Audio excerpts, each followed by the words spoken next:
This is A to Z with Mark Zinno, part of Locked On Sports Atlanta, and it starts now.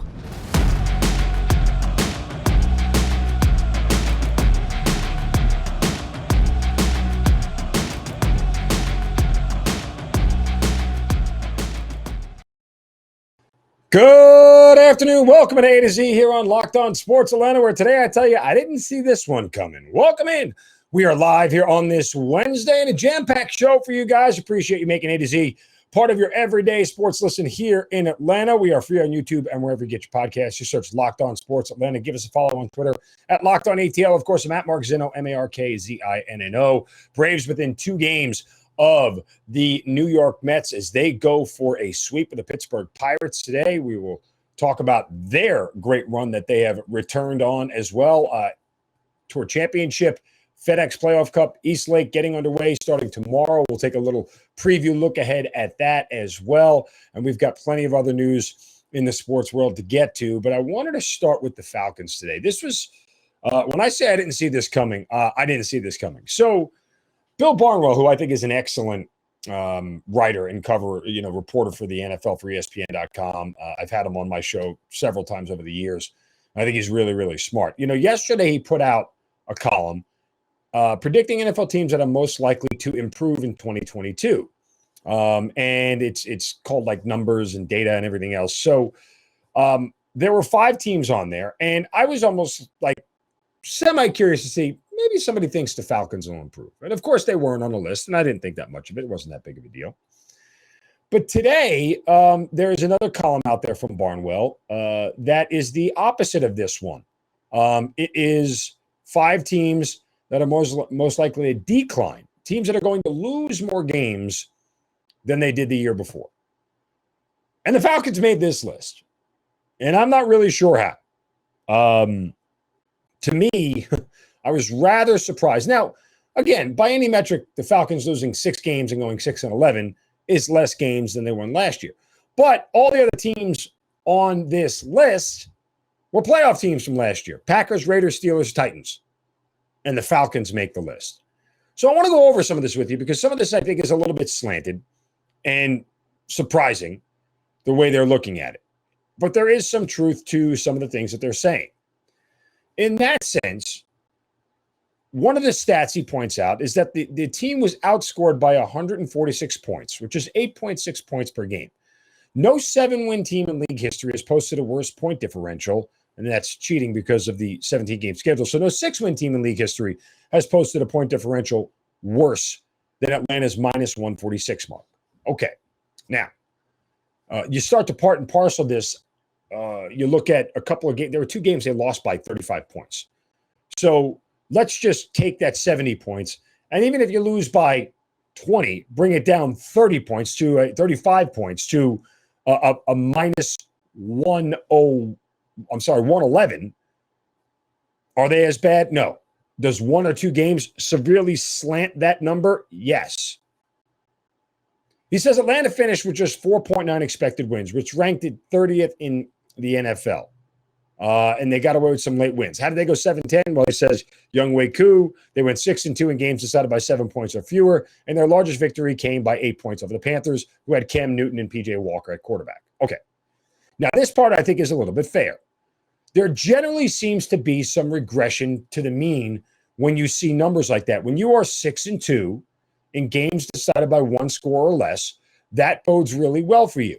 It's tough to do that year over year over year, especially when you are a team that isn't as talented as others. Like you would expect the Chiefs to have good records in 1-score games every year. You would expect the Packers to do it. You would expect the Ravens. You would expect the Steelers. You would expect the Bills now, right? These are teams that you would think year after year, anybody quarterbacked by Tom Brady for that matter, that have high-level quarterback play, that have good defenses, win close games. Because that's the difference between being 8-8, 9-8 now, and 12-5. Those 4 games is winning the close games. You go 2-6, the Falcons look like a dramatically different team last year. Even if you go 3-3, or in this case, what were they, 4-4? You lose 2 more games, you're a 5-12 team last year instead of a 7-10 team, and things look dramatically different. Now, he does say that 3 of those 7 victories came over backup quarterbacks. Trevor Siemian started for the Saints, Tim Boyle for the Lions. They can't control what other teams do. But their average win came by 4.7 points. Their average loss was nearly 18 points. I get all these numbers are bad, and there's some truth to them. They have got to be able to keep those things under control this year if they hope to be anywhere near as competitive as they were last year. What I don't agree with is this, and I'll tell you that in a second, but first a word from our friends at betonline.net, the fastest and easiest way to check in on all your betting needs. Find your favorite sports and events at the #1 online source for odds, lines, and games. Find reviews and news of every league, including Major League Baseball, NFL, NBA, NHL, combat sports, esports, and even golf. Folks, NFL coming up right around the corner. If you are even thinking about starting to gamble, betonline.net is where you got to go to get all of your information. Of course, you can always come to me. I will help you as well. BetOnline continues to be the top online resource outside of me. For all your sports wagering information from live in-game betting, scores, and podcasts, they've got you covered. Head to BetOnline today. We'll use your mobile device to learn more about the action that is happening today. BetOnline, where the game starts.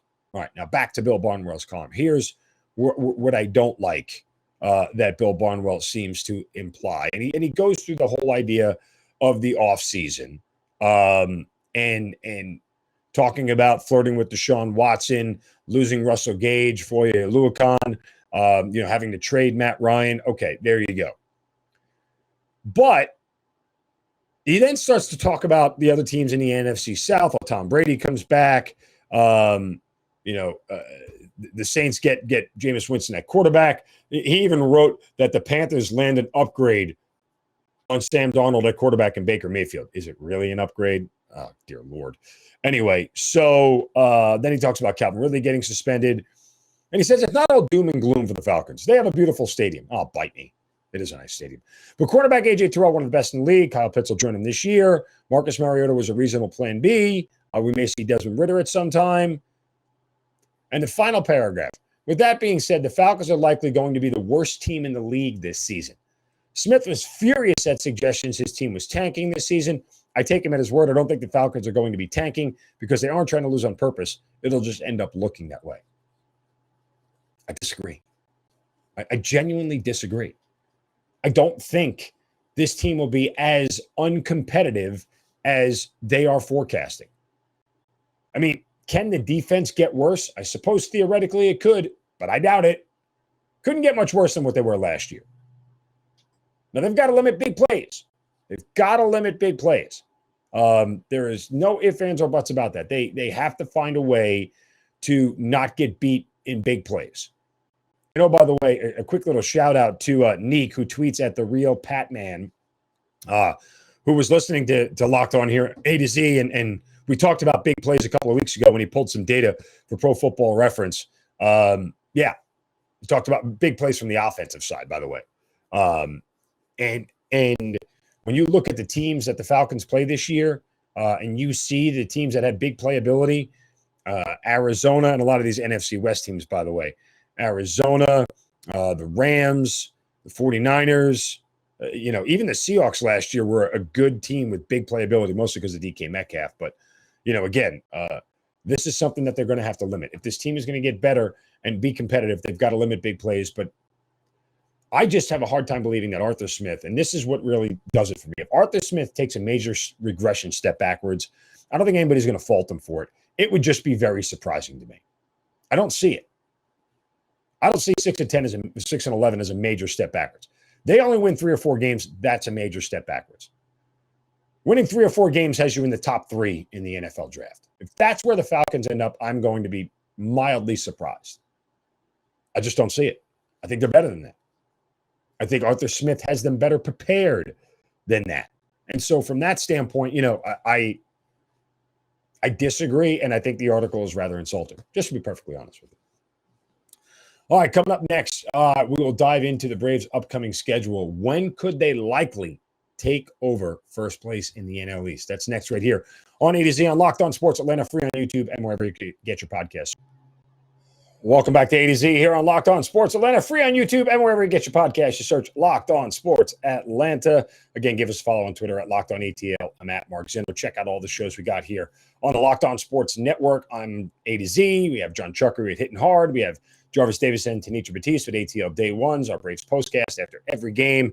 And, of course, Locked On Falcons and Locked On Hawks, all right here on Locked On Sports Atlanta. Subscribe to that YouTube channel. Give us that thumbs up as well. We appreciate all the love and support. 3,000 subscribers and counting, man. We appreciate it, guys. Thanks for making Locked On Sports Atlanta part of your everyday sports listen. Okay.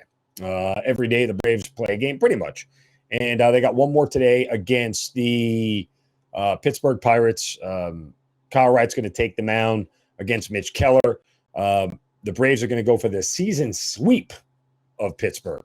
Try to go 7-0 against the Pirates and continue their winning ways. You look at since they won 8 in a row, they have now won. They are 13-2 over their last 15 games. Since losing 4 of 5 to the Mets, they responded exactly how you want your team to respond, right? I mean, you can't do it much better. 13-2 in their last 15 games, and the 2 losses were to the Mets and the Astros, obviously. So this is the exact response you wanted, and you didn't have a letdown after the big week of playoff teams between the Mets and the Astros. I mean, the Braves have really found a way at this point in time to push all the right buttons. And you continue to look at, again, guys like Vaughn Grissom, who went 3 for 4 last night. The guy's batting .420 at this point in time.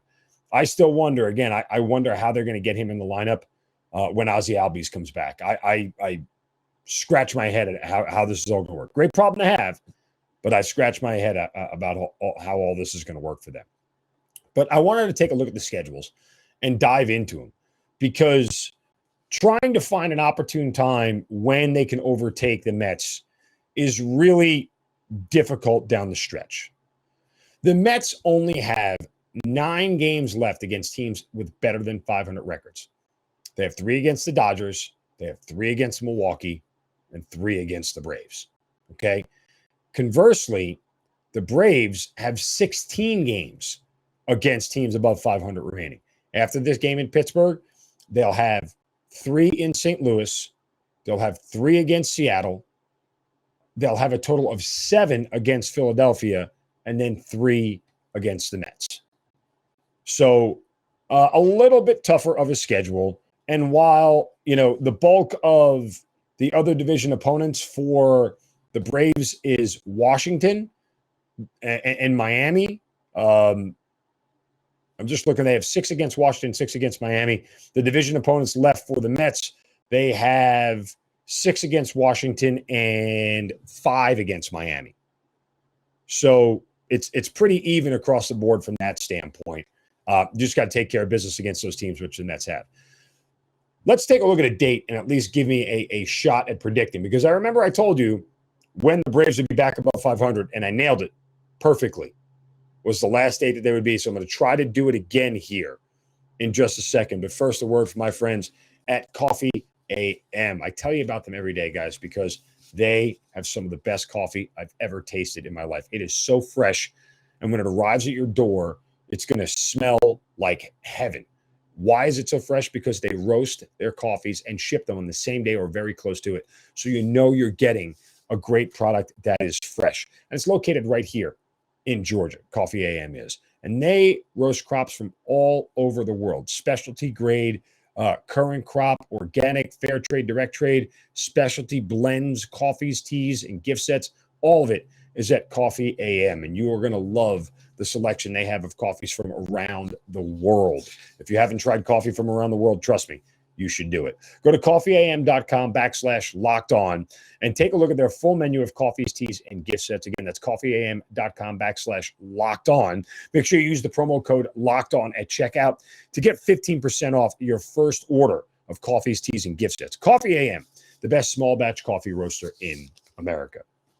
Okay, let's match these schedules up here. And see where things go for the Mets. The Mets have an off day today, so the Braves can gain a half game in the standings. But They then get 4 against Colorado. And the Braves get 1 more here against St. Louis. And then 1 more against Pittsburgh, rather. And then they have to travel to St. Louis for 3. Got to hold ground there while they're playing Colorado. And while the Braves have an off day tomorrow, the Mets will start their series in Colorado, probably gain that half game back. But right after Colorado faces the Mets, the Braves are going to face them. So they get them back-to-back. However, when that happens, while the Braves are facing Colorado, the Mets are facing Los Angeles. This is key here. Now, LA goes to Citi Field to play them there. That may be the one best shot. And what 2 things have to happen is that they've got to be able to take at least 2 or 3 in St. Louis and hope that the Mets don't sweep Colorado. If Colorado can steal one of those games and keep the Braves within a 2-game striking distance where they are right now, well, then the Dodgers taking 2 of 3 from the Mets and the Braves taking 2 of 3, at least 2 of 3 from Colorado, if not sweeping Colorado, gets them tied for first place or in first place.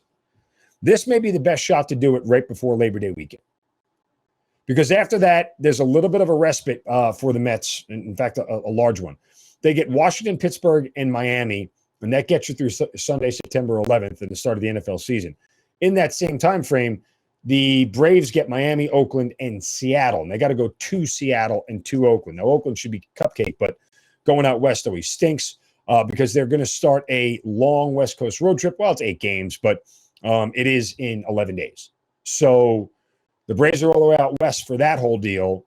And again, sometimes teams drop on the West Coast. This could be a tricky part here for the Braves going forward. After that, you go down the stretch: Chicago, Pittsburgh, and then Milwaukee for the Mets. And then, like I said, San Francisco, Philadelphia, and Washington for the Braves. So again, with Philadelphia playing the Braves and Milwaukee playing the Mets, there's another spot there where the Mets could lose, but it requires the Braves to do their part. And then, of course, they end up with the big series here in Atlanta, the last day of September into the first 2 days in October. So if it doesn't happen in the series against Oakland, I don't know that they'll get another shot, honestly, until they face each other at the end of the year. And that may be a scenario that is tough to overcome.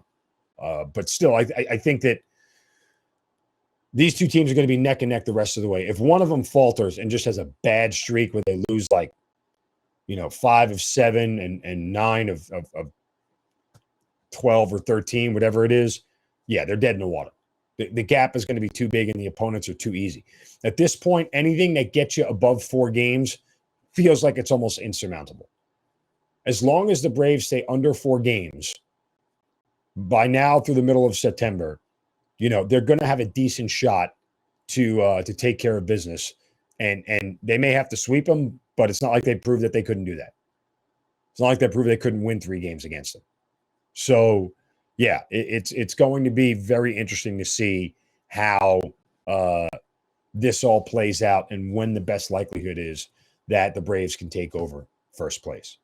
All right, coming up next, we'll hand out a shovel of wisdom as well. We got news from Eastlake getting started and some other NFL tidbits that we have to get to for today. That's coming up next right here on A to Z on Locked On Sports Atlanta, free on YouTube and wherever you get your podcast. Final segment of A to Z here on Locked On Sports Atlanta, free on YouTube, wherever you get your podcast. Search Locked On Sports Atlanta.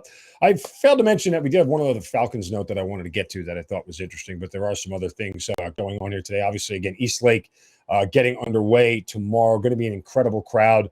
It's going to be a very, very close championship. Patrick Cantlay looks like he could win this thing again, but always a fantastic event. If you've never been to the Tour Championship at Eastlake, I highly suggest you make it a priority to go. If you like golf, you're going to love doing this. If you don't like golf, you're going to enjoy yourself regardless. Being at a golf tournament live is a lot of fun. It's very social. They do a great job at making it amenable to watch and walk around and enjoy yourself, especially if you get nice weather. And Eastlake is just so special. So props to Eastlake, and let's hope that we get a good final 4 days here of the golf season and we crown a FedEx Cup champion. All right, before we get to one more note on the Falcons, time for a Shuffle of Wisdom.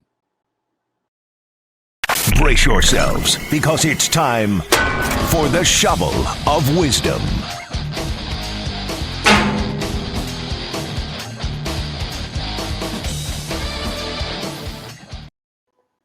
You know how we do it every day. We have to set somebody straight for saying or doing something stupid. Whack them right upside the head with the shovel. You can do so as well on my Twitter account at Mark Zinno. Of course, just use the hashtag Shovel of Wisdom. And today my shovel goes to Kevin Durant. Duh. Okay, so Kevin Durant tried to get a trade, and it didn't work. He said he wanted out of Brooklyn, it didn't work. And then he demanded that Steve Nash and Sean Marks, the GM, Steve Nash, obviously the head coach, get fired. And that didn't work. And, well, Kevin Durant decided he's going to go back to Brooklyn and play. Pretty much an L by all accounts. You don't see this happen often. You don't see players, demand a trade and then pull back the trade offer after all the demands. And that said, I still don't think this is the worst thing in the world for Kevin Durant or for Brooklyn for that matter. You're going to get a full season of Kyrie Irving and Kevin Durant together. You're going to get I think what is an improved defensive aspect with Ben Simmons in the lineup, despite what people say about him, the guy can defend. And you may have one of the more complete teams, not necessarily deep, but complete teams in the NBA. And at the end of the day, as far as the Hawks are concerned, this is more problematic. Like, the Hawks are likely going to be a playoff team again next year. There's no way they're a top 4 team. Without major faltering, major injury, major disruption to Milwaukee, Boston, Brooklyn, Philadelphia. I don't even know how they crack the top 4. If those teams are relatively healthy all year long, there's no reason that they won't all be ahead of the Hawks. And I don't say this as a pejorative, but it's something I've said all season long, all off season long. The goal for the Hawks is to get to be one of the top 3 teams in the East, and you're not that now. Kevin Durant playing all season long for the Nets, playing 65, 70 games. They're going to win 55, 60, 55 games. I mean, that's just what it boils down to. So we know how good Milwaukee's going to be. We know how good Boston is. And we certainly know that Philadelphia will improve and has improved. So explain to me how the Hawks crack that. I don't know. I don't have an answer for that. And again, not taking a dump on the Hawks. Don't think that they're an awful franchise. They just are struggling to improve, like a lot of teams are. There's a select number of teams that these guys want to go to, and if you're not one of them, then guess what? You won't improve. That's just the reality of the situation, like it or not. So we'll see. I challenge somebody to show me a way that the Hawks can finish ahead of one of those teams, but I don't think that that's likely going to happen. Okay. This was an interesting note, by the way, on the Falcons. And Josh Kendall of The Athletic, again, has pointed out 36 of the 80 players currently on the Falcons roster. They remember they had to cut down to get to 80 yesterday. So they have one more cut. I think it's the 20 or the 30th rather of August. They have to be down to the final 53. And so 36 of the 80 players on the roster are playing on a 1-year deal. As many of 20 of those could make the 53-man roster. And this is, again, according to Josh Kendall of The Athletic. There's 2 reasons for this. One, the Falcons don't have a lot of cap room, so all they could really offer players and teams, everybody is a 1-year deal. And part of this is that, yes, they have cap room next year and the following year, but you're not going to sign questionable players to 2- and 3-year deals. It's just bad business. So they had no cap room this year. They had very little to offer people, and all they could offer was 1-year deals. Furthermore, Arthur Smith is all about intra-team competition. And so from that standpoint, you're going to get guys who really want to be here who are playing for a contract next year. This is part of the reason, it goes back to what I said before, that Arthur Smith has made it pretty clear that, again, they're not going to tank, but they're not going to allow guys to just get by and skate by. You're not playing well, you won't play. They'll go find somebody else. It's that simple. I I think it's an interesting philosophy, and you're starting to see a lot of these one-year deals come around for bigger players. These show-me deals, these prove-it deals. Bigger players are taking them now because, they'll take it for a year, but then they want to get paid the following year. It's almost like a self-imposed franchise tag. Okay, yeah, I'll play for 1 year at this salary, but then next year you better break me off. Okay, I get it. The Falcons are doing this more out of necessity than anything else, but it could be a benefit to them. It absolutely could be a benefit to them. And it makes you think that if they can get some of this right, if they get 20 of the 53 guys, which is roughly, 40%, and of those 20 guys on 1 year deals, if they retain half of them, that's 10 players that are being re-signed back here for future contracts. That's a big deal. Like, usually teams can sign half the players on 1 year deals because they have like 3 or 4 of them. So you get 2 of those guys to come back. That's about it. But that's a huge way to plus up and construct this roster in a very meaningful way going forward. And I think that it's a gamble, but if it pays off, the Falcons are going to look, Terry Fontenot's going to look like a genius. If it pays off, it's a huge gamble. If it fails, you're basically starting next offseason like you did this year with an empty cupboard, trying to fill it with people, and you don't really know who's going to be available and who wants to come here and everything else. You could start a bad cycle. The best way to show other players that there's reasons to come here is because other free agents have come here, made successful, and gotten bigger deals. That's how you attract other free agents. Doesn't happen overnight, but that's what you have to start showing players around the league, that you can do this. Because if you can't, then guess what? Nobody's going to want to show up here. Forget the record, forget everything else. Players go where the opportunity and the money is. The record and the wins are kind of secondary, no matter how hard you slice it, any way you slice it. That's just kind of the reality of the situation. So, with all that taken into account, guess what? Of those 1 year contracts, you got to watch them real close of who's going to be here in 2023. All right, that'll do it for us here on A to Z on Locked On Sports Atlanta. Make sure you guys check out every show on this network. Thanks for making A to Z your first listen. Make your next listen hitting hard with John Chuckery right here on Locked On Sports Atlanta. You guys have a wonderful Wednesday. Back tomorrow for a Thursday edition right here on Locked On Sports Atlanta. Have a great day. Don't take a crap from anybody. See you.